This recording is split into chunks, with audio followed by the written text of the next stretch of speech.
We could do like a little lap through here. What if I told you that you weren't the only one roaming Reese Phifer halls? One university professor stayed here even after his death to help students and faculty alike. Reese Phifer Hall is home to the spirit of Clarence Kaysen, a former journalism professor at the university. Kaysen wrote a book that promoted civil rights in 1920s Alabama. It was published in 1935, the same year Carson mysteriously took his own life on the 4th floor. Most faculty, like Dr. Chris Roberts, know Kaysen's spirit. He says he's good company, and they even have a nickname for him, Chico.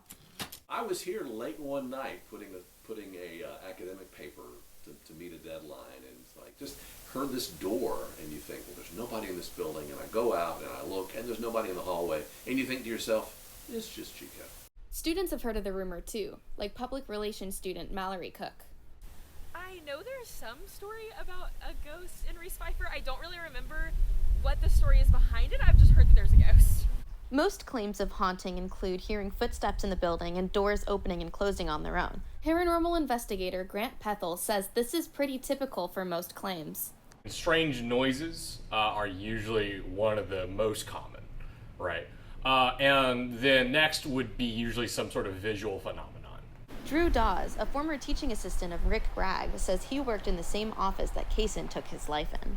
I didn't experience or feel anything, but it was also kind of a strange experience to know that, like, sitting in that room was the room where this man kind of did the deed, right?